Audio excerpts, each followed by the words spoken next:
नमस्कार, मैं सुचेता एस्ट्रोलॉजर और एनर्जी ऑडिटर। हमने अपने बड़ों से, गुरुजनों से सुना ही होगा कि विनाशकाल है विपरीत बुद्धि।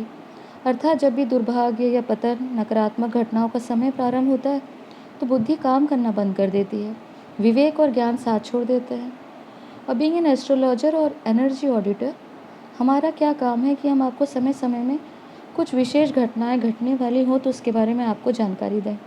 एनर्जी ऑडिटर का क्या काम है? सकारात्मक, नकारात्मक ऊर्जाओं को नापकर, विश्लेषण करके लोगों की मदद करना। वहीं एस्ट्रोलॉजर ग्रह, नक्षत्र गणना करना, उनके होने वाले भविष्य में असर, प्रभावों के बारे में लोगों को सतर्क करना, क्योंकि यह समय बहुत परिवर्तनशील है, बड़ी घटनाओं का है। इसलिए जब भी हम ऐसे कुछ घटनाएं देखते हैं तो हमारा कर्तव्य है आपको इसके बारे में जानकारी देना। और इसी नाते मैं समय समय में जब भी कुछ ऐसे योग बनते हैं तो आपको जानकारी देती हूँ, इसके बारे में आपको बताने का प्रयास करती हूँ। पिछले 1-2 महीने पहले मैंने वीडियो बनाया था कि स्कूल खुलेंगे, नाना प्रकार के रोगों का प्रकोप भी आप देख पाएंगे, यही हुआ। साथ ही ये भी बताया था कि धार्मिक उन्माद का असर बढ़ता हुआ दिखेगा। लोगों में धर्म के नाम में गुस्सा और द्वेष की भावना बढ़ेगी। पूरे देश में आप देखें अफ़गानिस्तान का हाल, धार्मिक उन्माद ने लील लिया पूरे देश को। लोग पलायन कर रहे हैं, आर्थिक सामाजिक स्थिति पूरी तरह बैठ चुकी है, मानवता का ह्रास होता हुए पूरा विश्व मूक दर्शक बन के देख रहा है। परंतु हमने जो ये स्थिति आपको ज्योतिष गणनाएं या ऊर्जाओं का विश्लेषण करके आपको बताई थी, ये बस यहीं नहीं रुकने वाला, क्योंकि ऊर्जाओं का जो इंटेंसिटी है, जो प्रभाव है ग्रहों का, वो बहुत बढ़ता हुआ हम अभी गणना कर पा रहे हैं।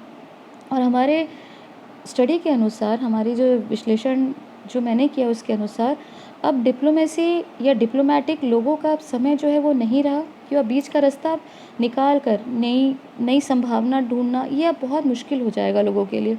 क्योंकि अभी आप देखेंगे कि सकारात्मक या नकारात्मक, पॉजिटिव, नेगेटिव, सात्विक और तामसिक, इसके बीच में बीच की बहुत गहरी खाई बनती हुई आप नज़र आएगा। इसका असर हमारे दैनिक जीवन में पड़ने जा रहा है। यह वैश्विक रूप में ही नहीं होगा, सामाजिक रूप में भी होगा, पारिवारिक रूप में भी आप देख पाएंगे, मित्रों के साथ भी।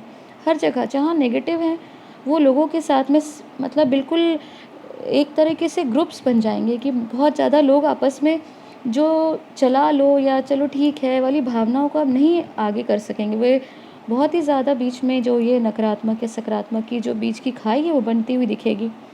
इससे हमें सतर्क रहना है, क्योंकि इसका कारण एक बहुत बड़े परिवर्तन का बनने जा रहा है। दूसरी बात की बहुत महत्वपूर्ण है कि पृथ्वी तत्व फिर से एक्टिवेट होती हुई नज़र आ रही है। स्पेसिफिकली 14 सितंबर के बाद जो ग्रह योग बने हैं, आप देखेंगे सभी प्रमुख, खतरनाक एवं प्रभावशाली जितने भी प्लैनेट्स हैं, सारे पृथ्वी तत्व पर विराजमान हैं। और काल पुरुष की जो पत्री में आप देखते हैं कि पृथ्वी तत्व की कौन सी राशियाँ हैं। सेकंड भाव जो है जिससे हम स्टडी करते हैं वो है सेकंड हाउस, 6th हाउस और 10th हाउस। सेकंड हाउस को सिंपल आप धनेश के रूप में कह सकते हैं, कहते हैं धनेश। सेकेंड हाउस को अगर स्टडी करना हो कि धन की स्थिति, परिवार की स्थिति, हम इससे स्टडी करते हैं। 6th हाउस वापस रोग, चोट और कर्जों का होता है। और 10th हाउस मैंने पहले भी इस पर बताया था कि काम धंधे का, नौकरी का, व्यापार का, आपके कर्मों का होता है। तो सीधे तौर पर आप देखेंगे कि मनी मैटर्स या मॉनिटरी सिचुएशन में आपके काम, आपके व्यापार में इसका असर दिखेगा। 10th हाउस में अभी शनि स्वग्रही होगी, क्योंकि 10th हाउस है मकर राशि का, वहाँ स्वग्रही शनि वक्री गुरु के साथ फिर से विराजमान होंगे, क्योंकि अभी गुरु जो है वापस इस समय आखिरी बार मकर राशि में प्रवेश करेंगे और ये नवंबर के अंत तक ये गोचर चलेगा। और इसमें आप देखेंगे कि धार्मिक उन्माद में, क्योंकि गुरु और कर्मेश, और क्योंकि कर्म का स्थान जो हम कर्म के देवता मानते हैं वो शनि है, और धर्म का जो झंडा लेके चलते हैं गुरु। तो धर्म के नाम में जो चीज़ें आप देखेंगे कि बहुत ज़्यादा लोगों में फिर से धार्मिक उन्माद को, रेडिकल या फैनेटिक लोगों को बढ़ते हुए देखेंगे। यही यहाँ ये भी ध्यान रखना पड़ेगा कि पृथ्वी तत्व स्वयं अर्थ की राशि है, अर्थात मनी मैटर्स, इकोनॉमी को हम सेकेंड हाउस से ही देखते, पृथ्वी तत्व से ही देखते हैं। साथ में पृथ्वी तत्व भी जो इतना इन्फ्लुएंस हो रहा है, क्योंकि जो भी ग्रह, राहु, गुरु, शनि, सूर्य आदि जितने भी प्रमुख प्लैनेट्स हैं वो अगर पृथ्वी तत्व में हैं तो, और वो भी इसमें जो योग बन रहे हैं वो काफ़ी नकारात्मक योग बन रहे हैं, तो उससे हम इसमें स्टडी कर पा रहे हैं कि पृथ्वी से जुड़े हुए कुछ ना कुछ बदलाव आप देख पाएंगे। भले वो भूकंप, सुनामी आदि इस तरह से भी कुछ नकारात्मक असर आप ये स्पेसिफिकली 2022 मई तक ये चीज़ें, इनका योग बनता हुआ नज़र आ रहा है।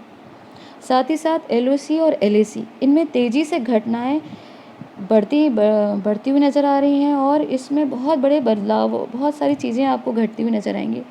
और पूरी संभावना है कि 20 मई 2022 तक भारत के कंट्रोल में होंगे LOC और LAC, क्योंकि भारत की भी पत्री में जो लग्न जिससे हम स्टडी करते हैं, भारत की भी पत्री का जो लग्न है वो पृथ्वी तत्व है, वृषभ राशि है। इसीलिए बहुत सारे परिवर्तन आप भारत की स्थिति में देखेंगे। अप्रैल तक का समय भारत के लिए थोड़ा सा कठिन होगा, परंतु उसके बाद की स्थिति बनती हुई बहुत ही ज़्यादा सकारात्मक नज़र आ रही है। इस समय हमको आर्थिक उथल पुथल को भी देखना इस समय पड़ सकता है। इसका एक प्रमुख कारण कोरोना की तीसरी वेव भी हो सकती है, क्योंकि कोरोना की तीसरी वेव है वो काफ़ी ज़्यादा इन्फ्लुएंस करते हुए अक्टूबर में आपको नज़र आएगी। न्यूज़ में हेडलाइंस फिर से बनना शुरू हो जाएगा अक्टूबर के बाद में, इसलिए आप सतर्क रहें और इससे डरने की आवश्यकता नहीं। जिस प्रकार अभी तक हमने मास्क सैनिटाइज़र के साथ ये समय कट गया, आगे भी हमें सतर्क रहना आवश्यक है। और ये परिस्थिति जो बनती हुई गंभीर दिख रही है, इसको आप परीक्षा की घड़ी के रूप में भी समझ सकते हैं और कर्म फल की प्राप्ति बेहद तीव्र इंटेंस रूप से लोगों को प्रभावित कर सकती है। इसलिए आप इस समय बहुत सतर्कता से और पूरी श्रद्धा से इस जो 15 दिन है श्राद्ध के, उसका लाभ अगर आप लें तो निश्चित ही आपको बहुत ही सुखद आपको परिणाम मिलेंगे और आप देखेंगे कि बड़ी से बड़ी परेशानियाँ आपको छू के निकल गई। कोई बहुत बड़ा टेंशन आपको इस समय नहीं होगा, क्योंकि श्राद्ध जब है, श्राद्ध हम अपना करते हैं, पितरों को तर्पण करते हैं, पूजा करते हैं, उनको श्रद्धा से जल या दिया, आप जो भी आप उनको तर्पण करें वो पूरी श्रद्धा और भक्ति से करें, क्योंकि पितर ही हैं जो आपको इन बड़ी परेशानियों से इस समय आपको निजात दिला सकते हैं। अगला वीडियो हम पितृपक्ष के विषय में बनाएंगे, आप उसे ज़रूर देखिएगा। ये जानकारी यहीं तक। अगर आपको हमारा ये विषय पसंद आए तो हमारे चैनल को सब्सक्राइब करें। धन्यवाद।